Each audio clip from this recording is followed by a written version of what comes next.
ओम नमः शिवाय। हर हर महादेव। स्वागत है आप सभी का मेरे YouTube चैनल पर। रमा तृतीया की व्रत कथा। हिंदू परंपराओं में रमा तृतीया का विशेष स्थान है। यह व्रत ज्येष्ठ मास के शुक्ल पक्ष की तृतीया तिथि को मनाया जाता है।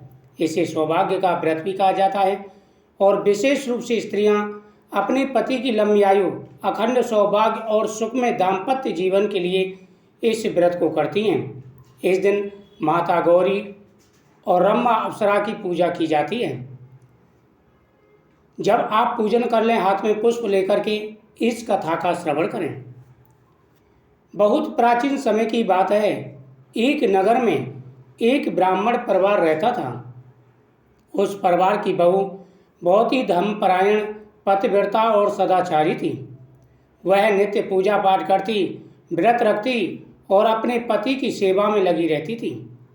एक बार उसने रमा तृतीया व्रत के बारे में सुना कि यह व्रत स्त्रियों को सौभाग्य प्रदान करता है और पति की आयु बढ़ाता है। उसने भी श्रद्धा और नियम पूर्वक यह व्रत करने का संकल्प किया।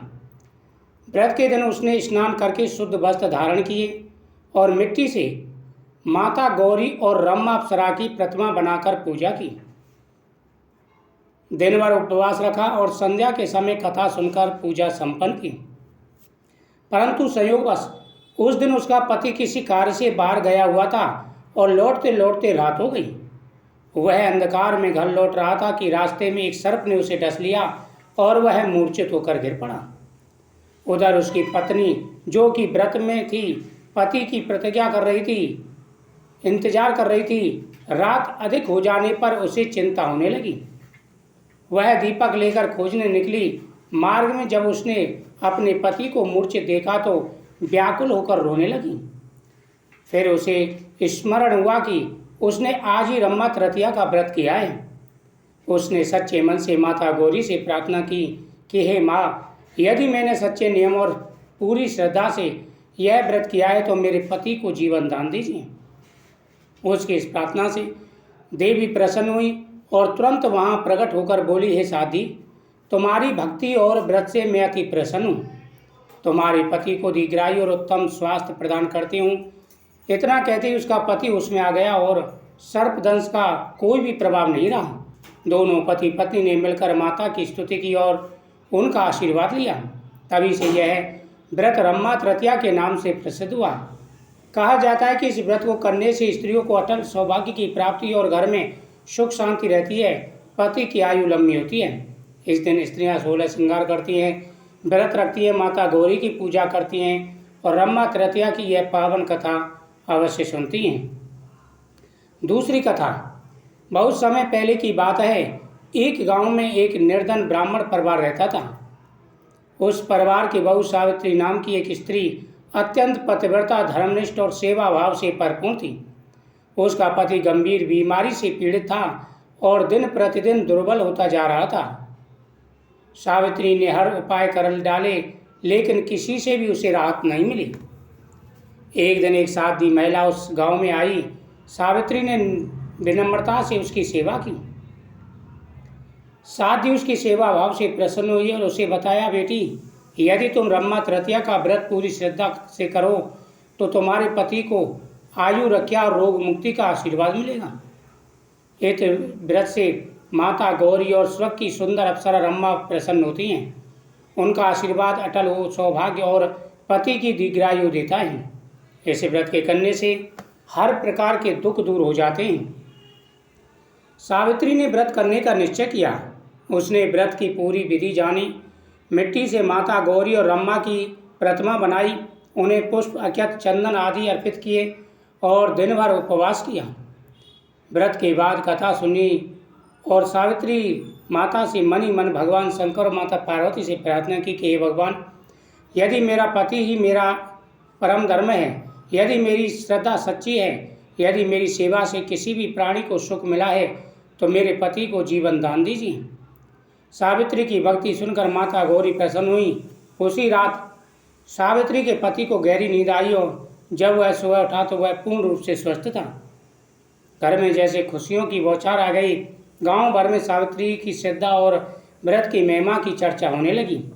तभी से रमा तृतीया का व्रत सौभाग्यवती स्त्रियां बड़ी श्रद्धा से करती हैं। यह व्रत न केवल पति की लंबी आयु के लिए किया जाता है, बल्कि यह दाम्पत्य जीवन में प्रेम, सम्मान और सुख शांति बनाए रखने के लिए भी अत्यंत ही प्रभावशाली माना गया है।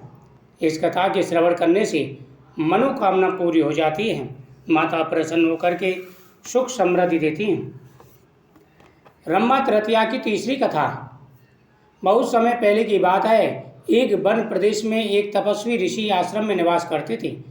उनके पास एक नवविवाहित स्त्री प्रतिदिन सेवा के लिए आती थी।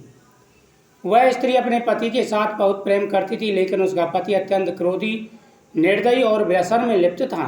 फिर भी वह स्त्री धर्मपरायण और पतिव्रता स्वभाव की थी। वह सदैव भगवान से अपने पति के कल्याण और जीवन की रक्षा के लिए प्रार्थना करती थी। एक दिन उसकी स्त्री ने ऋषि से पूछा, गुरुदेव, क्या कोई ऐसा व्रत है जिसमें मैं अपने पति के चित्त को शांत कर सकूं और उसे दीर्घायु तथा सद्बुद्धि मिल सके? ऋषि ने कहा, बेटी, ज्येष्ठ शुक्ल तृतीया को रमा तृतीया का व्रत होता है। यह व्रत माता गौरी और अप्सरा रमा को समर्पित है।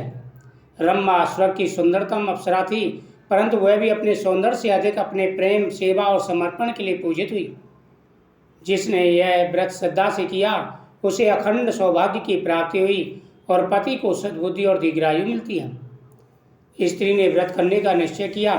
वह दिन भर उपवासी रही। गौरी माता और रमा की पूजा, मिट्टी से प्रतिमा बनाई और पूर्ण नियम से व्रत किया। संध्या के समय जब उसका पति घर लौटा तो उसने पहली बार अपनी पत्नी के माथे पर व्रत का तिलक देखा। पत्नी की आंखों में प्रेम और श्रद्धा देखकर उसका हृदय परिवर्तित हो गया। उस रात पति ने अपने सपने में माता गौरी को देखा, जो बोल रही थी, तेरी पत्नी के प्रेम और व्रत ने तुझे बचा लिया है। उसके तप के कारण मैं प्रसन्न हूँ। अब तू अपने जीवन को धर्म में बना। सुबह जब वह उठा तो उसका स्वभाव एकदम बदल गया था। उसने सारे व्यसन त्याग दिए और पत्नी को स्नेह और सम्मान देने लगा।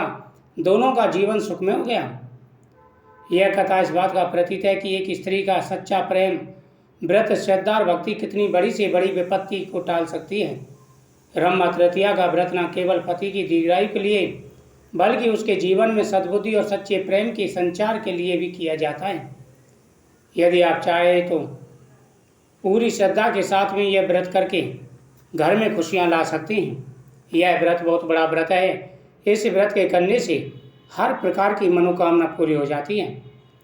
माता गौरी प्रसन्न होकर के धन्य धान का आशीर्वाद देती हैं और घर में हमेशा खुशियां बनी रहती हैं। इन कथाओं को श्रवण करने से हर मनोकामना पूरी हो जाती है।